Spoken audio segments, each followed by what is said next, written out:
নাটক অত সার শূন্য। গল্প প্রসেনজিৎ বন্দ্যোপাধ্যায়। স্বরাভিনয়ে অরুময় চক্রবর্তী ও হৈমন্তী মজুমদার। নাট্যরূপ, আবহ, শব্দগ্রহণ ও পরিচালনা অরুময় চক্রবর্তী। নাটক অত সার শূন্য।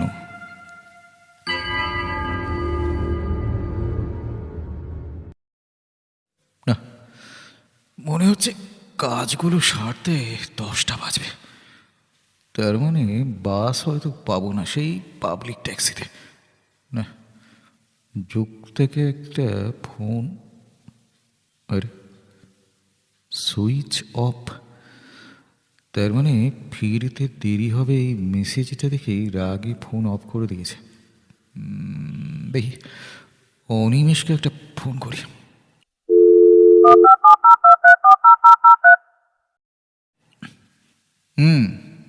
শোনা, বা তুই চলেই যা, আমার রিপোর্টটা শেষ করতে দেরি হবে। আমি বাস টাস ধরে প্রাইভেট ট্যাক্সিতে নয় বাবা। হ্যাঁ, যতবার ওতে চড়েছি কিছু না কিছু হারিয়েছে, আর আজ তো নয়। কারণ কারণ আজ আমার সুটকেসে তোর বৌদির জন্মদিনের উপহার। না না বাহ, আমার গাড়িটা পরশু দিয়ে দেবে, সোমবার থেকে আর অসুবিধা হবে না, তোর আসার দরকার নেই। ওকে, ছাড়ছি তাহলে।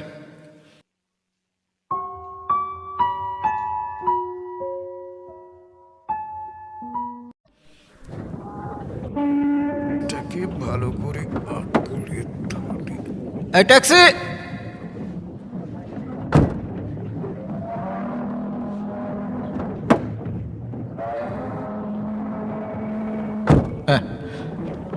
সেদিন মোড় চলো। যাক, গত 3 বছরের মতো এবারে অন্তত যুক্তার জন্মদিনটা ভুলে যায়নি। এবারে অবশ্য কয়েক মাস আগেই ওর জন্মদিনটা আমার সেল ফোনটার ক্যালেন্ডারে মার্ক করে অ্যালার্ম সেট করে রেখেছিলাম। সকালে বেজে উঠতেই মনে পড়ে গেল, আর লাঞ্চে বেরিয়ে ওর জন্য এই হিরের নেকলেসটা কিনে আনলাম। আসল মজা তো হবে এবারে। ড্রাইভারটা তো দেখছি বেশ আনন্দেই আছে। এই ফিল্মটা চালিয়ে গুনগুন করা দেখেই বোঝা যাচ্ছে। আমার ভেতরে এর সত্য শার্লক হোমসটা দেখি জেগে উঠছে। ওর সঙ্গে আপাতত একটু মজা করা যাক। এই, তোমার বাড়ি কি ডানলপের কাছে? হ্যাঁ দাদা। 2.5 ঘন্টা দাঁড়িয়ে ও প্যাসেঞ্জার পেলে না? না দাদা। আপনি কি করে জানলেন? শুধু এইটুকুই জানি নাকি? মানে আরও জানেন? হ্যাঁ, কেন জানবো না। শোনো, আমায় তোলার আগে তুমি নর্থ ক্যালকাটার প্যাসেঞ্জার তুলেছিলে। তারপর 2.5 ঘন্টা ধরে প্যাসেঞ্জার পাওনি, কারণ তুমি তোমার আত্মীয়ের বাড়িতে খেতে গিয়েছিলেন। স্যার, আপনি পুলিশের লোক নাকি স্যার? বেটা আমাকে পুলিশের লোক ভাবছে। ঠিক আছে, তাই ভাবুক। এই, চোখ সামনে রেখে মন দিয়ে গাড়ি চালা। 12টার আগে আমার ফ্ল্যাটে পৌঁছতে না পারলে তোর কপালে দুঃখ আছে। ঠিক আছে স্যার। স্যার, কি করে বললেন স্যার? সে অনেক কথা, বলুন না স্যার। কি করে বললাম শোন, তুই ট্যাক্সি দাঁড় করিয়ে তার ভেতরে বসে দাঁতে কাঠি খোঁচাচ্ছিলিস। আমি হাত নাড়তে গাড়ি নিয়ে এগিয়ে এলি, তাই তো? হ্যাঁ স্যার। তোর ট্যাক্সিটা এগিয়ে আসতে দেখলাম, যদিও সারাক্ষণ ধরে ঝিরঝির করে হালকা বৃষ্টি পড়েছে, কিন্তু তোর ট্যাক্সির নিচেটা বেশ শুকনো। বৃষ্টি তো হচ্ছে 2.5 ঘন্টার মতো। নিশ্চয়ই তার আগে এসে দাঁড়িয়েছিস। হ্যাঁ হ্যাঁ স্যার। তুমি সারাক্ষণ ট্যাক্সির ভেতরে থাকলে তো বাবু তোমার জামা এতটা ভিজবে না। তার মানে তুই বাইরে ছিলিস। এই শরতের মরশুমে শখ করে তো কেউ ভেজে না, আবার ভিজেও কেউ এমন ফুর্তিতে থাকে না। তার উপরে মিটার অন করতে করতে মোবাইলে বললি, হ্যাঁ রে বাবা, বললাম তো খেয়ে নাও, পিঙ্কি খেয়েছে। বুঝতেই পারলাম তোর বউয়ের সাথে কথা বলছিস। আবার তোর চোখ দেখে বোঝাই যাচ্ছে যে মাল টেনেছিস, কিন্তু মুখ দিয়ে একটু গন্ধ বেরোচ্ছে না, চোখ ঢুলেও পড়ছে না। তার মানে মদ খেলেও খুব বেশি খাসনি, আর তারপরেও খাবার সাঁটিয়েছিস ভালোই। তারপর যেখানে গিয়েছিলিস সেখানে নিশ্চয়ই কোনো ভদ্রমহিলা আছেন যার সামনে খুব বেশি মদ খেতে পারিসনি, আর তারপরে তিনি বেশ তৃপ্তি করেই তোকে ভালো মন্দ খাইয়েছেন বলে জলে ভেজা সত্ত্বেও তোর মেজাজটা বেশ ফুরফুরে হয়ে আছে। দাদা বৌদির বাড়ি গিয়েছিলি নাকি? আপনি গুরুদেব লোকমাইটি, ট্যাক্সিতে এত পুলিশ ওঠে, আপনার মতো গ্যালি কারো দেখিনি। আপনি সিআইটি নাকি স্যার? তাহলে ভুল বলিনি কিছু, কি বল? একদম ঠিক স্যার। ট্যাক্সিটা পার করিয়ে আমার মাস্তুতো দাদাকে একটা ফোন মেরেছি, এখানেই লেকভিউ রোডে থাকে। এদিকে এসেছি শুনি বললো ছোটো করে একটা মেহবিল বসাচ্ছে, চলে আয়, শুধু তুই আর আমি। তোর বৌদি শুয়োরের মাংস রান্না করেছে, খেয়ে যাবি। তা গাড়িটা গাছের তলায় ভালো জায়গাতেই পার করানো আছে, যখন থাক ভেবে এইটুকু হেঁটেই গেলাম। তখনও বৃষ্টি শুরু হয়নি, ওখানেই তো 2 ঘন্টা কেটে গেল। ফেরার সময় বৃষ্টিতে ভিজলাম। কিন্তু স্যার, নর্থ ক্যালকাটার প্যাসেঞ্জার তুলেছিলেন কী করে বললেন? তখন এভিএমে কি বললো শুনিস নি? কি স্যার, ওই দেবের নতুন বইটার কথা? ধর, বললো উত্তর কলকাতায় বৃষ্টি হয়েছে মুষলধারে। আমি অফিসে বসেই পেয়েছি খবরটা। বৃষ্টিটা শুরু হয়েছে 7:30 নাগাদ। নিশ্চয়ই ওই বৃষ্টিতে তোর ট্যাক্সিটা পুরো ধুয়ে গেছে, তা না হলে ট্যাক্সির কাচের ওপর ধুলোর জলের মোটা পড়ার ঘোলাটে দাগ কয়েকটা হলেও থাকতো। ওই এলাকায় এমনিতেই ঝিঝির করে বৃষ্টি হচ্ছে, তাই গাছের নিচে গাড়িটা রেখেছিলিস বলে সেখানে আরও অল্প জল পড়েছে। একটা অবশ্য চান্স ছিল যে তুই গাড়িটা নিজেই ধুয়েছিস, কিন্তু তা তুই করিসনি, কারণ সেক্ষেত্রে তোর ট্যাক্সির খুব কাছেই একটা জলের কল থাকতে হতো। হাই সাবাস, হেবি তো। কিন্তু ডানলপে থাকি জানলেন কি করে? সেটা কিছুটা আন্দাজ ছিল, নাও মিলতে পারতো। সিঁথির মোড় যাবো শুনে খুব আনন্দ পেয়েছিলিস, ভাবভঙ্গিতে অবশ্য দেখাচ্ছিলিস না, কিন্তু মিটার অন করতে আমার তোকে মনে করাতে হলো। তাছাড়া এত রাতে যেমন ফুর্তিতে চালাচ্ছিস, বুঝলাম ওদিকেই না থেকে পারিস না। তা ওদিকে কোথায়? ডানলপে তো ট্যাক্সি আখড়া, সেখানে থাকার চান্সটাই বেশি। স্যার, আপনি মাইরি বলছি স্যার, নামার সময় আপনাকে একটা নমস্কার করব। তাই যাক, সাবধানে চালা। আমি একটু সিটে গাইলে নিয়ে এসছি, অফিসে বেশ খাটাখাটনি গেছে আজ।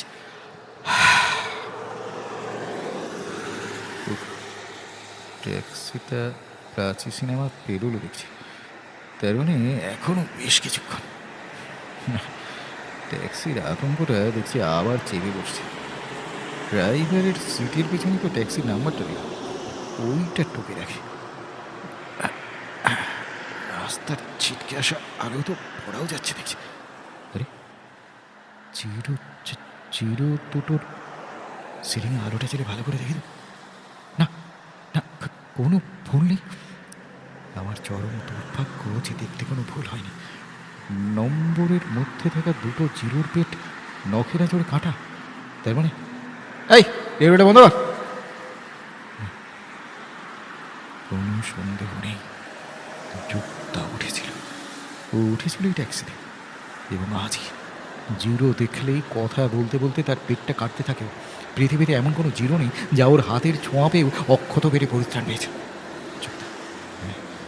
যুক্তা এই ট্যাক্সিতে উঠেছিল, এবং আজই, তাই না হলে আঁচড়ে তো টাটকা হতে পারে না।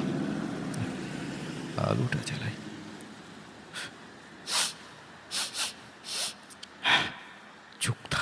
যুক্তা যে লোশনটা হাতে মাখে তার মৃদু গন্ধ পাচ্ছে।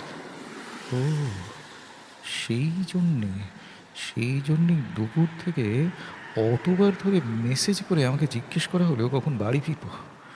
আর যেই জানালাম ফিরতে রাত হবে, তখনই তার ফোন সুইচ অফ। কিন্তু ট্যাক্সিতে একা একা ওঠা তো যুক্তার নাইটমেয়ার। ওর তো বাড়ি থেকে বেরোনোর কোনো কথা ছিল না। তবে কি ড্রাইভারটা লুকিং গ্লাস দিয়ে আর চোখে আমার চাল চলন সব লক্ষ্য করছে? করুকে, আমি বরঞ্চ আর একবার সিটের গোটা পিঠটা শুকে নি।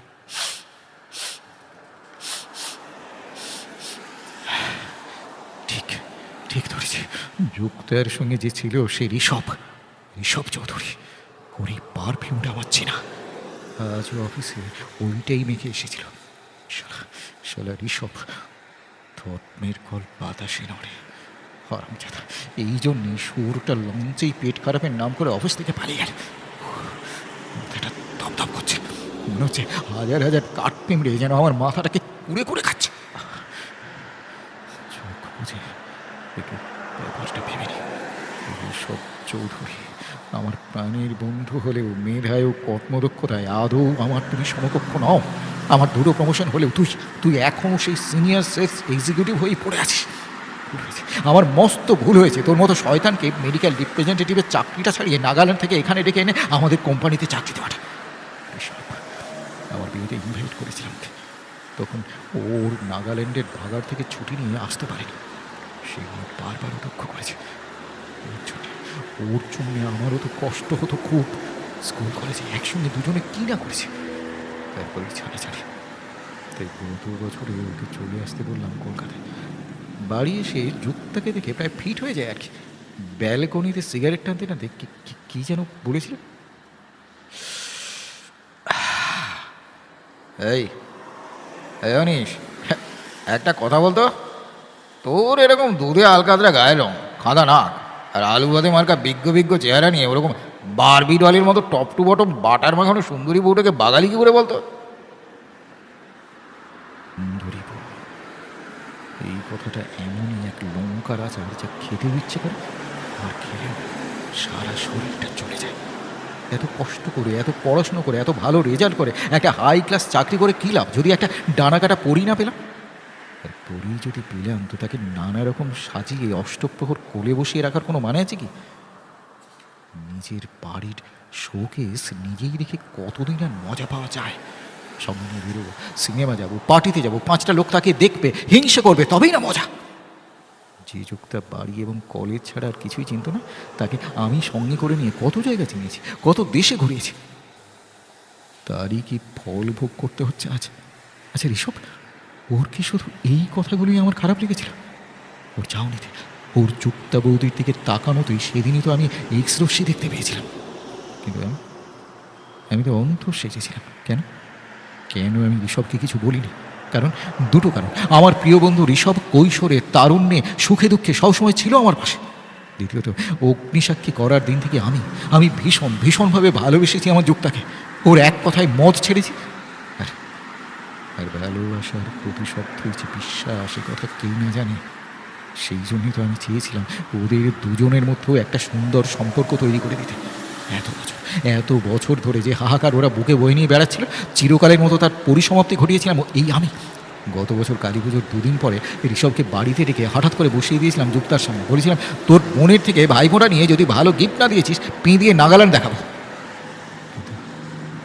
এখন বেশ বুঝতে পারছি উল্টে এতে বেজায় সুবিধাই হয়েছিল ওদের। সেদিন থেকেই পশ্চাৎ ঋষভের যুক্তা বৌদি হয়ে গেল শুধু যুক্তা, আর নেকো যুক্তা তার ঋষভদাকে করে দিল ঋষভ দাদা, যাতে আশপাশের লোকেদের ওদের মেকি ভাই বোনগিরি বুঝতে সুবিধা হয়। কিন্তু আমি এত বড় একটা মাল্টি ন্যাশনাল কোম্পানির এক্সিকিউটিভ, আমিও তো কিছু সন্দেহ করিনি। তাছাড়া ইয়ার কি করতে করতে হাতে হাত, চোখে চোখ, নরম গালে টোকা, লোমস বুকে ছত্ত খুশি, গলা জড়িয়ে সেলফি তোলা, এসব চলতো তো আমার চোখের সামনে। পেছনে যে কি চলতো আজ ট্যাক্সিতে বসে আন্দাজ করতে পারছি। ঈশ্বর, কোথায় এলাম? ডালা ব্রিজ। আচ্ছা, পাশের রাস্তা দিয়ে ওই যে বড় বড় ট্রাকগুলো দৈত্যের মতো গর্জন করতে করতে বেরিয়ে যাচ্ছে। ওদের মধ্যে একটাও কি আমায় ধাক্কা দিয়ে যেতে পারে না? আমার শরীরটাকে ছিন্ন ভিন্ন করে যেতে। ওই শরীর, এই ছিঁড়া খোড়া হৃদয়টাকে কীভাবে টেনে নিয়ে যাব বাড়িতে, যেখানে বসে আছে আমার মনের অবসর, আমার লালসা, নেশা, চাহিদা, আশা, ভালোবাসা, আমার যুক্তা, যাকে এতদিন ধরে প্রতিটি মুহূর্তে চিনে এসেছি আমার, শুধু আমার বলে। স্যার, হ্যাঁ বল। ঘুমিয়ে পড়েছিলেন স্যার? আমাকে ঘুমোতে দেখলি? আর যদি ঘুমোই তোর কি রে? মানে বলছিলাম যে শীতের মুহূর্ত এসে গেল, কোন দিকে যাব? ডান দিকে ঘোর। আচ্ছা স্যার। এই শোন, এখান থেকেই উঠেছিল তো? হ্যাঁ মানে হ্যাঁ স্যার। দেখতে কেমন রে? স্যার আপনি কি ফলো করেছিলেন নাকি? ফলো করলে জিজ্ঞেস করতাম নাকি রে বুড়বাক? দেখতে কেমন বল? ওই মানে আরে বল না। এক দেখতে স্যার ম্যাডামকে। মোট দুটো মোটা, তাই তো? না তো স্যার, কি সুন্দর পাতলা পাতলা ঠোঁট। গরুর পাশে একটা তিল আছে? তিল? সেটা তো ঠিক। গলায় চেন ছিল? হ্যাঁ ছিল। তাতে কিছু ঝুলছিল? হ্যাঁ তো, একটা পান পাতার মতো লকেট, 3টে পাথর বসানো। হ্যাঁ। শালা, অন্যের বউ দেখতে লজ্জা করে না? Sorry sir. গাড়ি রাখ। স্যার ভুল হয়ে গেছে স্যার, আর হবে না স্যার। রাখ গাড়ি।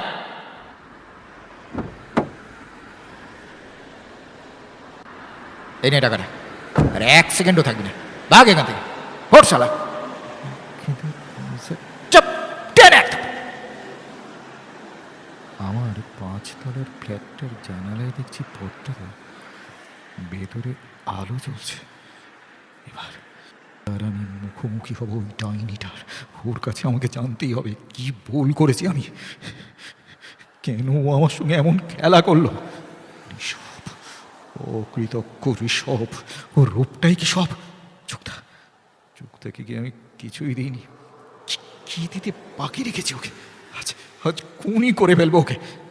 ব্রিফকেসটা দিয়ে ওর মাথায়। ও ও ব্রিফকেসটা ঠিক ফেলে এসেছে ট্যাক্সিটা। ওর মধ্যেই তো দামি নেকলেসটা আছে। কি করি? প্রায় 100 মিটার দূরে চলে গেছে ট্যাক্সিটা। ডান দিকে পাক নিচ্ছে এখন। গলির মোড়ে হেডলাইটের আলোটা পড়েছে। চেঁচালে শুনতে পাবে না, দৌড়েও ধরতে পারবো না। তবে কুচপরনি, ওর ট্যাক্সির নম্বরটা তো আমার মুখস্থ হয়ে গিয়েছে। এখনই ট্যাক্সি অ্যাসোসিয়েশনে একটা ফোন করলি, কিন্তু না, পরেও সেটা করা যাবে। ও আমাকে পুলিশের লোক ভেবেছে, কাজেই ব্রিফ কেসটা ছোঁবেও না, অথবা শুরু করে ওটা থানায় জমা দিয়ে আসবে। এখন অনেক বেশি গুরুত্বপূর্ণ ব্যাপার মনমন করছে আমার মাথায়। ওই নেকলেসটার চেয়ে কোটি গুণ দামি জিনিস আমি হারাতে বসেছি। সদরের কোলাপসিবল কেটে তালা দেওয়া দেখছি। কেয়ারটাকারটা কথা গেল। আসিবুল, এই আসিবুল। আরাম জাদার ছেলেটা নিশ্চিত ঘরের দরজা বন্ধ করে টিভি দেখছে। না, দেরি না করে পকেট থেকে চাবিটা বের করে হাত করিয়ে খুলে ফেলি।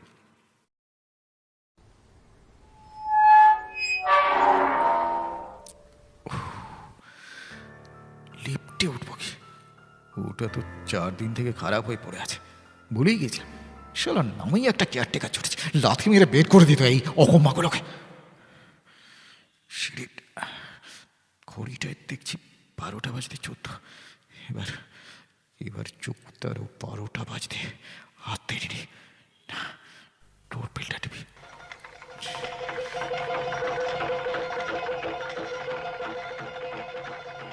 আরে 3বার টেপার পরও যুক্তার দরজাটা খুলছে না কেন? আমি কি অধৈর্য হয়ে ঘন ঘন টিপে ফেলছি? নাকি ও এখন পোশাক ঠিক করতে, চায়ের কাপ, অ্যাস্ট্রে আর কি সব সরিয়ে রাখতে সময় নিচ্ছে? না, বেলটা বোধহয় 7-8 বার বাজালাম। আমি বরঞ্চ পকেট থেকে আমার চাবিটা বের করে লকটা খুলে ফেলি।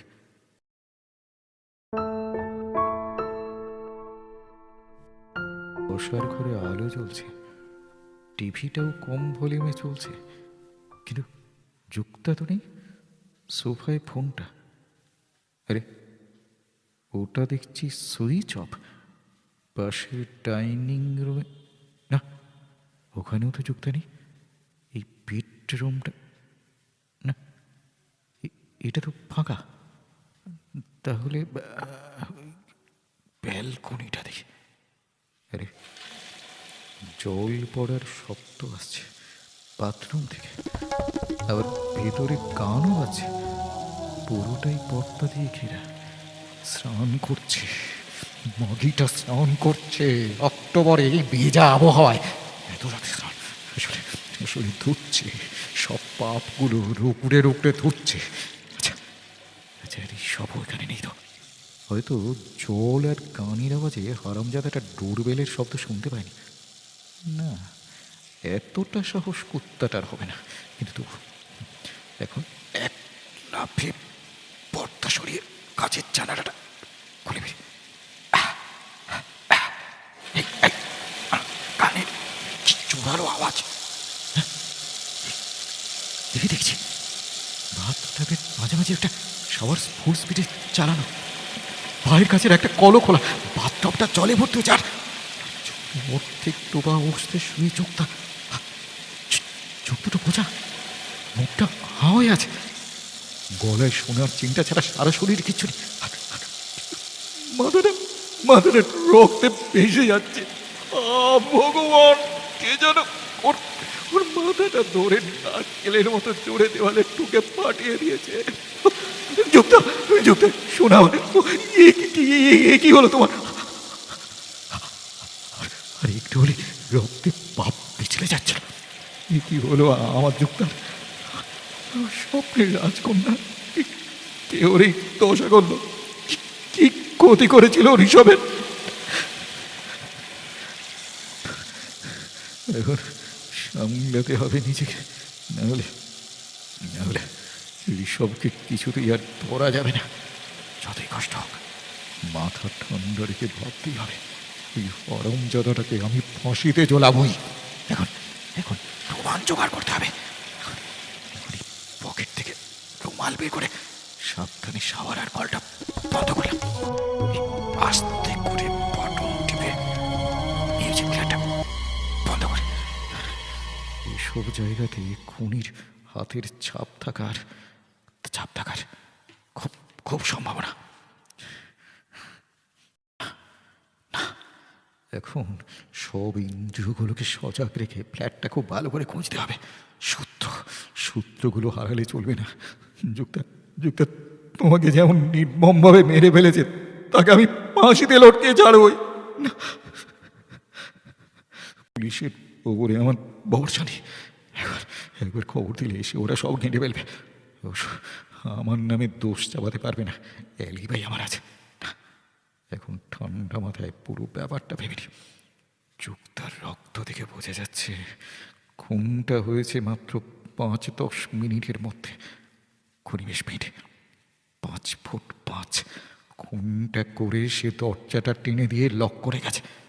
তারপর সে সিঁড়ি দিয়ে নেমে সর্বনাশ!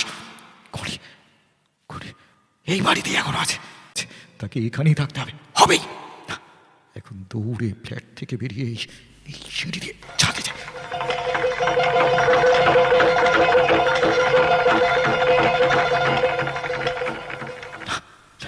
ছাদের দরজাতেও তালা বন্ধ। তাহলে তাহলে সে কোথায় থাকতে পারে? না, ড্রয়িং রুমের এই সোফাটায় বসে আমার যুক্তিগুলো আবার আউটেনি। ড্রয়িং রুমের জানলার দুটো পর্দায় বন্ধ রয়েছে, কিন্তু একটা পর্দায় খুব সামান্য ফাঁক। তার মানে খুনি পর্দার ফাঁক দিয়ে উঁকি মেরে রাস্তায় নজর রাখছিল। কিন্তু কেন? কারণ তার দেখার দরকার ছিল আমি আসছি কিনা। কিন্তু তাই বা কেন? খুন করে তো আগে পালানোর কথা। কিন্তু ভালো করে ভাবলে বোঝা যায় যে দিকবিদিক জ্ঞান শূন্য হয়ে পালাতে গেলে ধরা পড়ার সম্ভাবনা খুব। তার চেয়ে রাস্তায় উঁকি দিয়ে কেউ এলো কিনা একবার দেখে নিতে পারলে সুবিধে। কেউ না এলে ভালোই, আর কেউ এলে সেই অনুযায়ী প্ল্যান করা যাবে। কিন্তু এক্ষেত্রে নিশ্চয়ই এমন ঘটেছিল যে খুনি ট্যাক্সি থামার আওয়াজ পায়, পেয়ে কে এলো উঁকি দিয়ে সে দেখে। যেই আমাকে নামতে দেখেছে বুঝেছে সিঁড়ি দিয়ে আর পালানো যাবে না, তার চেয়ে ফ্ল্যাট থেকে বেরিয়ে কিছুক্ষণের জন্য ছাদের সিঁড়িতে গিয়ে এলো বলে ভালো। তারপর আমি ফ্ল্যাটে ঢুকতেই চম্পট দিয়েছে সে। কিন্তু এখানেও গলদ রয়েছে। চম্পট দিলে সে তো আর বাড়ি থেকে বেরোতে পারছে না, কারণ সেক্ষেত্রে তাকে মেন গেটের তালা খুলতে হবে।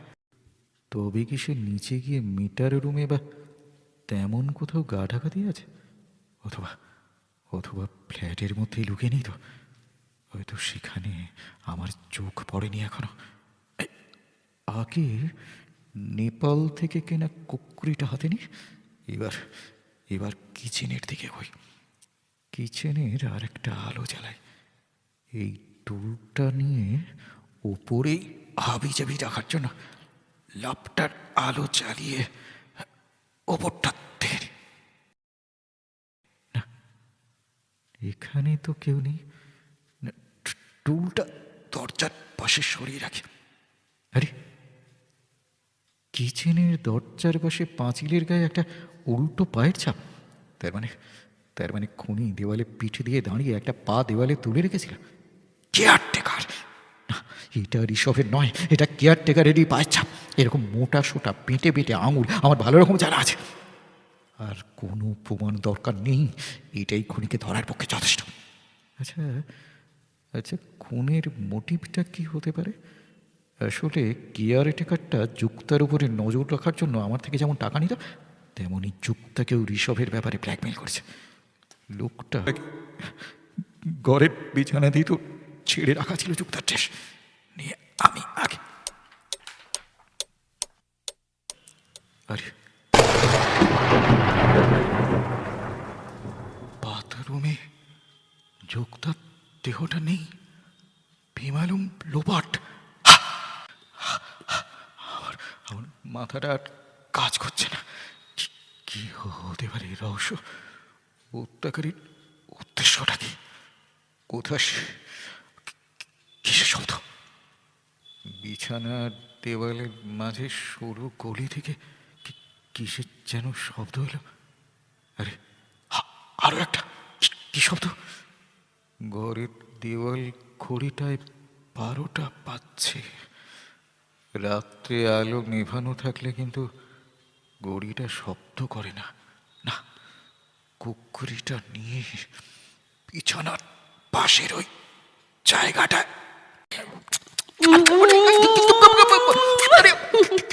Happy birthday darling. কেমন ভোরকে দিলাম বলো তো? আমি তো কিছু বুঝতে পারলে না, তাই তো? পারবি কি করে সুইটার? বার্থডে বলে যে একটা জিনিস হয়, সেটা যে বছর বছর ঘুরে ফিরে আসে, তা কি মনে রাখো তুমি? নিজের কাজ আর বউ ছাড়া আর কি খেয়াল থাকে তোমার? উফ, আমি না থাকলে কি যে হতো আমার সোনাটার। আমার এত এত আনন্দ হচ্ছে, আমি না কি করে যে বোঝাই তোমাকে। কিন্তু দাঁড়াও, এক মিনিট, আমার মাথাটা কেমন তালগোল পাকিয়ে যাচ্ছে। আজ তো তোমার বার্থডে। হা ভগবান, আরে আমার কেন বার্থডে হতে যাবে আজ? তবে আজ তো তোমার বার্থডে। কি যে বলো না। এই দেখো, ফোনের ক্যালেন্ডারে বার্থডে লিখে মার্ক করে রেখেছি। উফ, তোমায় নিয়ে আর পারলাম না। বার্থডে তো লিখেছো, কিন্তু কার বার্থডে সেটা লিখেছো কি? মানে না, সেটা লিখিনি বটে। তা তুমি কি বলছো আজকে আমার বার্থডে, তোমার নয়? অবশ্যই। তোমার মোবাইলেও কি আজ তুমি কোনো মেসেজ পাওনি? না দেখার সময় পাওনি? মানে এত ব্যস্ত আজ এই মুহূর্তে যে দিনটা শুরু হলো, সেটা মানে 4 অক্টোবর হলো তোমার বার্থডে। বুঝলে খোকন? হ্যাঁ, তারিখ দুটোর মধ্যে একটাই তফাৎ, মানে আমারটা 10 আর তোমারটা 01। 0টা শুধু জায়গা বদল করে বসে। মনে পড়েছে, তুমি একবার দুটো তারিখ লিখে নখ দিয়ে 0 দুটোর পেট কেটে কেটে বুঝিয়েছিলে। এই ভিজবে? ভিজবো এই বৃষ্টিতে? বৃষ্টিতে নয়। তাহলে শাওয়ারে? দাঁড়াও, ফ্রিজ থেকে আগে জিনিসটা বের করে আনি। এই দেখো, টেন। তোমার অনেক দিনের শখ না? প্যাকেটটা খুলে ফেলো আর যত খুশি খাও।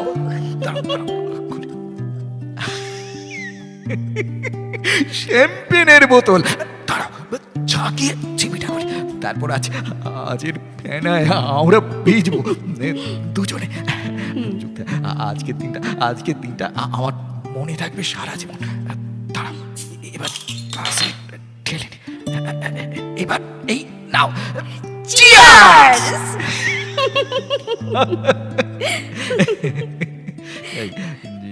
শুনুন তুমি তুমি একা শ্যাম্পেন কিনে নিয়ে এলে চিনতে পারলে? গিয়ে কি বললে? ধ্যাত, একা কি এসব কিনতে পারি নাকি? তবে তোমার জন্য গিফট কেনা হয়নি বলে সকাল থেকে মনটা খুব খারাপ ছিল। শ্যাম্পেনের আইডিয়াটা আগেই মাথায় ছিল, কিন্তু কি করে হবে বুঝতে পারছিলাম না। সন্ধেবেলায় হঠাৎ যখন তোমার মেসেজ পেলাম যে দেরি করে আসবে, বিদ্যুৎ খেলে গেল মাথায়। জানি যখনই দেরি করে আসবে বলো 11টা 11:30টার আগে কোনো দিনই ফেরো না। আমি ঝট করে ঋষভ দাদাকে ফোন করলাম। বলল অফিসের কাছে গড়িয়াহাটে তার চেনা খুব ভালো একটা দোকান আছে। কিন্তু বেচারি পেট খারাপ হয়ে লাঞ্চে অফিস থেকে বেরিয়ে বাড়ি এসে শুয়ে পড়েছে। কষ্টও লাগলো, আবার আনন্দও হলো। খুব বায়না ধরলাম, বললাম প্লিজ একটা ট্যাবলেট খেয়ে কষ্ট করে একটু বেরো ঋষভ দাদা।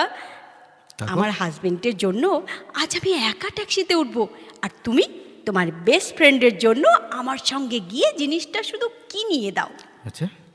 তুমি ফোন করলে ধরা পড়ে যাওয়ার ভয়ে আমার ফোনটা অফ করলাম। কোনো মতে রেডি হয়ে ওই তুমুল বৃষ্টিতে 7:30টায় বেরোলাম। ট্যাক্সি নিলাম, ভবানীপুর থেকে ঋষভ দাদাকে তুললাম। গড়িয়াহাট গিয়ে শ্যাম্পেনটা কিনে আর একটা ট্যাক্সি নিয়ে আবারও ঋষভ দাদাকে ভবানীপুরে ছেড়ে দিয়ে বাড়ি পৌঁছেছি 9:45টায়। আচ্ছা। একা ট্যাক্সিতে আমি, আবার অত রাত্রে। ভাবতে পারছো? আমি নিজেই ভাবতে পারছি না গো। কি সব ভেবেছি আমি, আমার ভালোবাসায় পাগল এই যুক্তাকে নিয়ে। কি করে এসব ভাবতে পারলাম আমি? যুক্তা যুক্তা আমার আমার আমার প্রাণ। যুক্তা, আচ্ছা কিসের রক্ত ঠেলে তুমি শুয়েছিলে বলো তো? আরে বাবা, চিকেনের আবার কিসের? ও, এই দেখো না, মাথায় লাগিয়েছি। ভাবলে বউটাকে কেউ খুন করে রেখে পালিয়েছে, তাই তো? নিশ্চয়ই ওই কেয়ারটেকারটাকে সন্দেহ করেছো। আমার দিকে বাজেভাবে তাকাই বলেছিলাম কি, তাই তো? ঠিক তাই, কিন্তু কিচেনের ব্লাড, তারপর বলছি শোনো। হ্যাঁ। কখন তুমি আসবে না আসবে তার জন্য তো মাথায় রক্ত মেখে অনন্তকাল ঘরে মরার মতো পড়ে থাকা যায় না।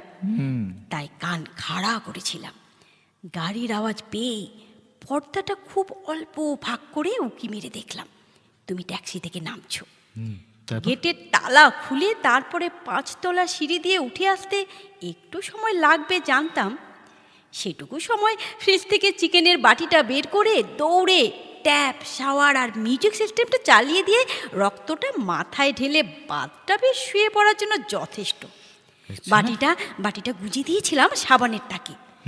সব ঠিকঠাক প্ল্যান করেও আর একটু হলেই সাংঘাতিক একটা ভুল হয়ে যেত। কি ভুল? আরে কিচেনের লাইট আগের থেকে জ্বালানো ছিল, শুধু বেরোবার সময় অভ্যাস বসে নিভিয়ে দিতে গিয়েও থেমে গেলাম। তোমার যা চোখ, আলো নিভিয়ে দিলেই রাস্তা থেকে তুমি টের পেয়ে যেতে। ওই সুইচে হাত দেওয়ার সময় একটু রক্ত লেগে গিয়েছিল বোধহয়। কিন্তু কিচেনে ওই পায়ের ছাপটা? কোন পা? ওই দুপুরে গ্যাসের রিফিল বা সিলিন্ডার দিতে এসেছিল। এমন নোংরা, দেয়ালে ঠেস দিয়ে এক পা তুলে টাকা গুনছে। দিয়েছি আচ্ছা করে কথা শুনিয়ে। তুমি তুমি আমাকে শার্লক হোমস থেকে নামিয়ে ওয়াটসন বানিয়ে ছেড়েছ। সে আর বলতে, বউটা মরে গেছে কি বেঁচে আছে না দেখেই চললে তদন্ত করতে। আমার তো বুক ঠিপ ঠিপ করছিল। তাই? এই বুঝি বুকে কান লাগিয়ে হার্টবিট শুনবে। এত রাতে কে আবার এলো? দাঁড়াও, আমি খুলি। কেয়ারটেকার ছোনাটা শালা। কি কি ব্যাপার? কি রাত্রিরে ডিস্টার্ব করলাম তো স্যার? এইটা তো ট্যাক্সিতে ফেলে এসেছিলেন। এই নিন স্যার ব্রিফকেসটা। ট্যাক্সিওয়ালা কিছুতেই ভেতরে আসতে চাইল না, কেমন যেন ভয় ভয় মুখ, বললো অনেক রাত হয়ে গেছে আর ঢুকবে না। ও ঠিক আছে। ইয়ে স্যার বলছিলাম কি, দিওয়ালি আসছে তো, পুজোয় একদম হাত খালি হয়ে গেছে। কিছু ছাড়ুন না স্যার, বাক্স